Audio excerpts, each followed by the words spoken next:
Assalamualaikum warahmatullahi wabarakatuh. Saya Muhammad Rifki Maulana dengan NIM 21110304013 menjelaskan tentang metode Islam di era modern dan kontemporer.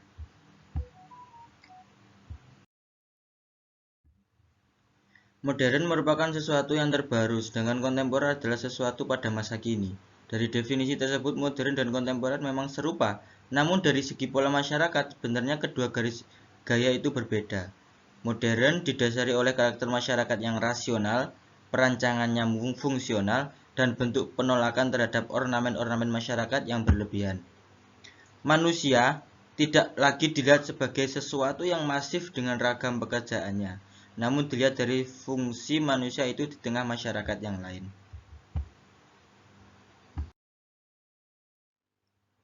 Tiga karakteristik masyarakat modern dan kontemporer.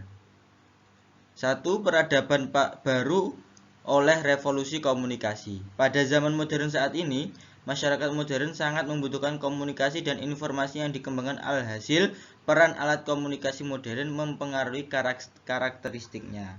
Kedua, peradaban yang dikembangkan oleh revolusi industri. Yang ketiga, peradaban yang dibawa oleh penemu pertanian.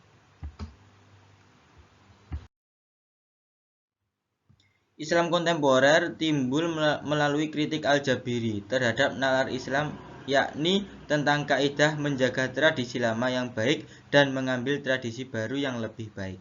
Artinya, tradisi itu direkonstruksi dengan menginternalisasikan pemikiran-pemikiran kontemporer sehingga membuat kejumudan dan pola pikir yang tidak bisa berkembang.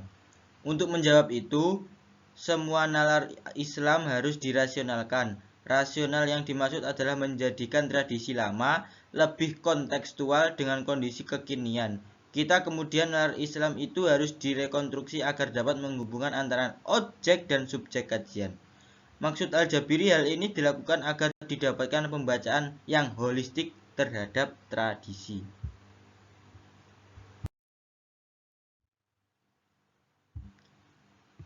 Nalar Islam kontemporer yang dimaksud dalam konteks ini adalah keterbukaan akan metode-metode keilmuan modern, termasuk antropologi, sejarah, falsafah, sosiologi, kemanusiaan, politik, dan keilmuan yang lain untuk mengkaji Islam yang lebih dalam.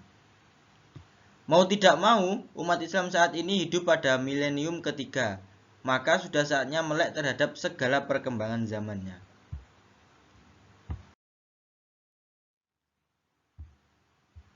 Metode pembelajaran Islam modern. Harun Nasution berpendapat bahwa pembaruan mengandung arti pikiran, aliran, gerakan, dan usaha untuk mengubah paham-paham adat istiadat, institusi-institusi lama, dan sebagainya untuk disesuaikan dengan suasana baru yang ditimbulkan oleh kemajuan ilmu pengetahuan dan teknologi modern.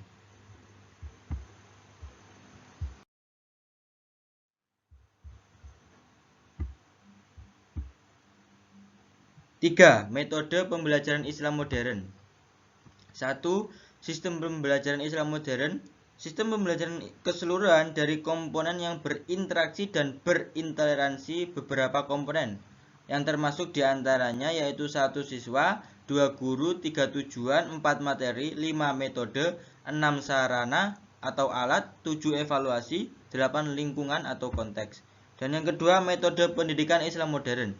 Pendidikan agama Islam adalah pendidikan manusia seutuhnya, akal dan hatinya, rohani dan jasmaninya, akhlak dan keterampilannya.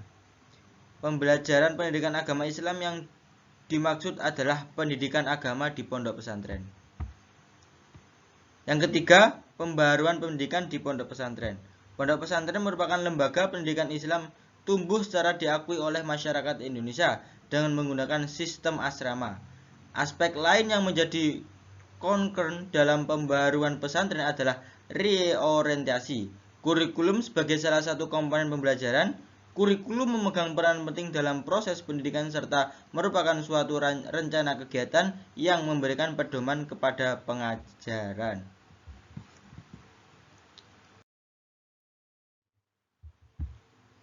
Ada beberapa tawaran berkaitan dengan pengembangan kurikulum pendidikan pesantren, diantaranya yang dinyatakan Yusuf Amir Faisal, yaitu 1.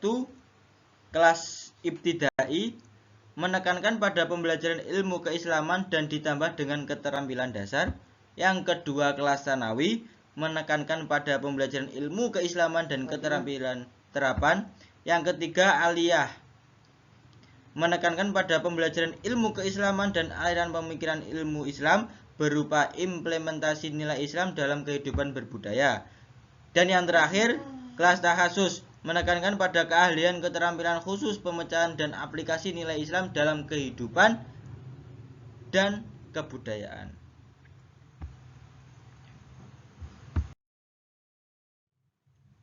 Dan terakhir, kesimpulan. Generasi milenial adalah generasi yang lahir di era perkembangan teknologi. Internet juga berperan besar dalam berkeberlangsungannya hidup mereka. Justru karena generasi ini adalah generasi melek teknologi, maka studi Islam dapat dikembangkan melalui teknologi. Para milenial Muslim ingin menyampaikan bahwa berislam juga bisa menjadi modern. Berislam juga bukan teroris.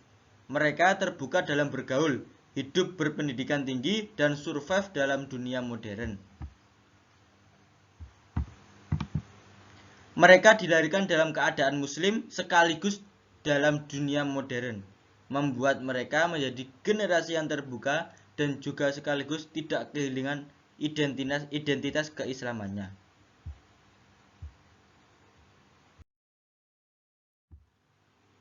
Kita juga bisa berdakwah dalam dunia milenial ini dengan beberapa pendekatan studi Islam. Contohnya, kita menggunakan pendekatan histori yang di dalamnya meninjau suatu permasalahan dari sudut pandang sejarah. Justru di era milenial ini, sejarah atau histori bisa kita simpan dan kita dakwahkan menggunakan internet yang di situ akan dapat diakses oleh semua orang dan semua kalangan. Disinilah keuntungan dari generasi milenial. Mari menjadi pribadi yang berilmu dan juga beradab. Makalah Imam Syafi'i. Al-adabu fawqal ilmi. Oke, terima kasih dari saya. Assalamualaikum warahmatullahi wabarakatuh.